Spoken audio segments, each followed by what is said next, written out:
எதிர்க்கட்சியினர் மீது அமலாக்கத்துறை போட்ட வழக்குகள் உண்மை என்றால் அவர்களை பாஜகவில் இணைத்தது ஏன் என்று முன்னாள் மத்திய அமைச்சர் ப சிதம்பரம் கேள்வி எழுப்பியுள்ளார். டெல்லியில் நமது செய்தியாளர் சுசித்ராவிற்கு பேட்டியளித்தவர் காங்கிரஸ் தேர்தல் அறிக்கையை பிரதமர் படித்திருந்தால் அதனை விமர்சித்திருக்க மாட்டார் என்றும் தெரிவித்தார்.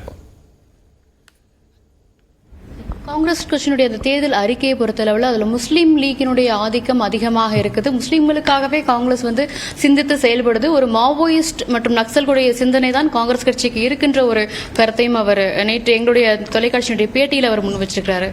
உங்கள் தொலைக்காட்சி பேச்சியை நான் படித்தேன். எனக்கு ஆச்சரியமா இருக்கு. தனியார் துறை தான் பொருளாதார வளர்ச்சிக்கு முன்னோடியாக இருக்கும், அதற்கு துணையாக பொதுத்துறை இருக்கும்னு எழுதியிருக்கிறோம். இது அவர் படித்தாரா படிக்கலையானே எனக்கு தெரியல. இதெல்லாம் படிச்சிருந்தா இந்த மாதிரி பேச மாட்டார்.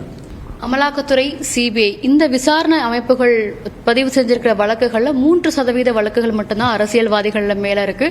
குறிப்பா பாஜகவில் இணைந்த மாற்று கட்சியை சார்ந்த அரசியல்வாதிகள் மீதான வழக்குகள் என்பது ஒருபோதும் ரத்து செய்யப்படல. காங்கிரஸ் ஆனது ஒரு போலியான ஒரு பிம்பத்தை முயற்சித்து வருது.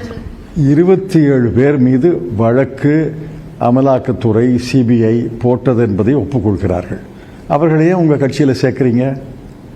அமலாக்கத்துறை, சிபிஐ போட்ட வழக்குகள் உண்மை என்றால் அவர்களை ஏன் பாரதிய ஜனதா கட்சியில் சேர்த்து அவர்களுக்கு தேர்தலில் போட்டியிடுவதற்கு அல்லது ராஜ்யசபா ஏன் தர்றீங்க? அந்த வழக்கு தவறு என்று அவர்கள் காங்கிரஸில் இருந்தபோது மற்ற கட்சிகளில் இருந்தபோது சொன்னாங்க. அது போட்டோம்.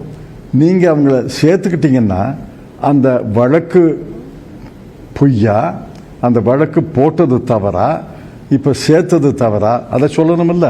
சரி, சேர்த்தீங்க, அவர்களுக்கு பதவி தர்றீங்க, தேர்தலில் போட்டியிடுவதற்கு வாய்ப்பு தர்றீங்க. அந்த வழக்கு எங்கே நடக்குது? அந்த வழக்கை பற்றி ஏதாவது செய்தி வருதா? இப்போ கடைசியாக திரு அசோக் சவானை சேர்த்தீங்க. அவருடைய அசோக் சவானுடைய வழக்கை பற்றி ஏன் செய்தியே வரல? ஆக நாங்கள் வழக்கை ரத்து செய்யலை என்பது வேறு, வழக்கை நடத்துறீங்களாங்கிறது தான் கேள்வி.